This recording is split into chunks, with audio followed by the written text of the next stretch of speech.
nephew's a 37-year-old type 1 diabetic. He was diagnosed at the age of 4. So at 37, he's a type 1 diabetic on dialysis three times a week with 5% kidney function. He was on dialysis for right at a year.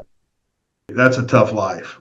And so, to be able to take him off of that, I was really happy to be able to do that. But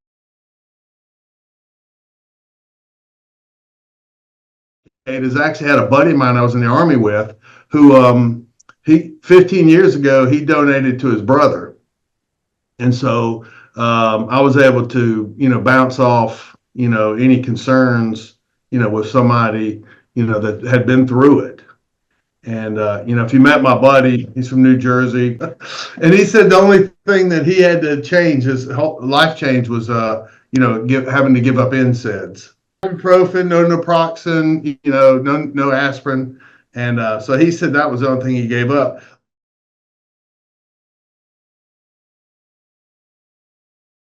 I was not a match for him. So, and I didn't realize that just because he had me as his living donor, he got bumped to the top of the list. I didn't know that's how it worked. And this 28-year-old gentleman, I'll get his name for you. I'm drawing a blank. Brady Silverwood. But he actually ran from Jersey to California to raise awareness about organ donation. Yeah, he just walked in off the street, a Good Samaritan. Yeah, he just said, I've got 2 kidneys, I only need the one, and he was a match for my nephew. And and a cool story about that, I think he said 2021, he was looking on Facebook, and he saw a story about a girl who needed a kidney. I guess she was from Charleston, and her mom was a match, and her mom donated. And so, the girl was, good. And I guess he follows her on Facebook. And he said he had wanted to donate, and then he was hemming and hawing about it. And he said something told him, he said it could only be God, told him to go there's a park in Charleston that's surrounded, it's downtown Charleston, and it's got a lake or kind of a pond or lake anyway. And he said something told him just to go there. He'd never been before. And he said he was sitting on a park bench, he struck up a conversation with this woman who was sitting beside him.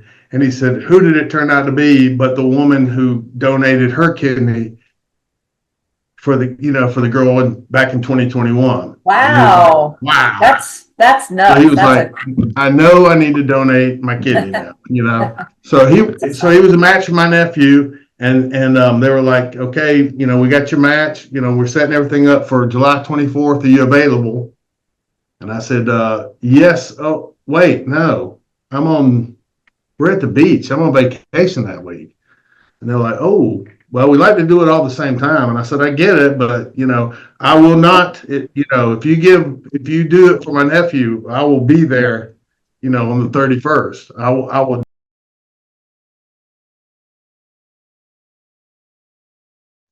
So we had no idea who I was donating to. We just knew it was going to be a perfect stranger. When we rang the bell, my nephew was there, and Brady was there, and we're holding our little red pillows. I'm sure he's very appreciative of being able to be off dialysis.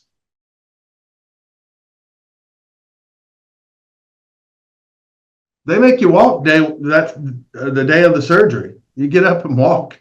And actually, the picture, and I'll send to you, was the day of the surgery. It was Brady was there. Like I said, my nephew's 37, Brady's 28. You'll see he's the blonde, about 6'3", and he's sitting there going, "Dude, you don't look like you had surgery." Yeah, you're full of the pain meds, and so it was nothing. I got out the next day, and we went to nice restaurant down in Charleston before we came back to Columbia.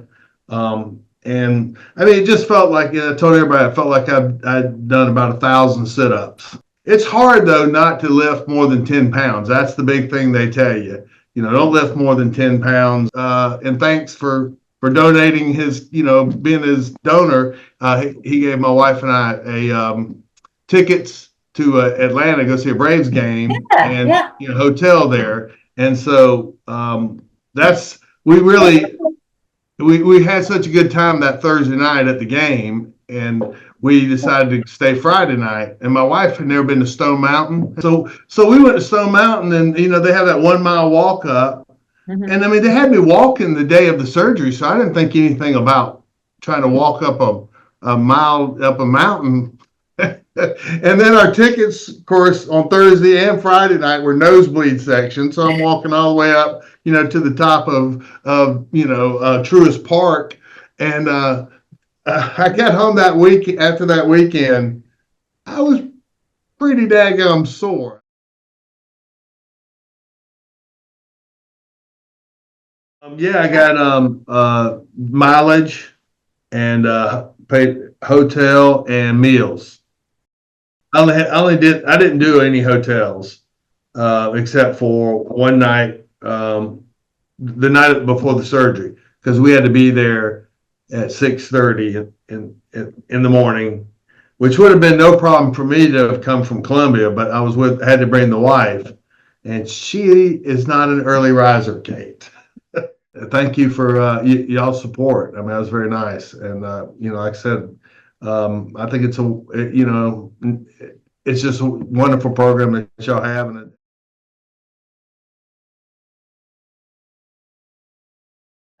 do it. I mean, I'm very glad I did it. It's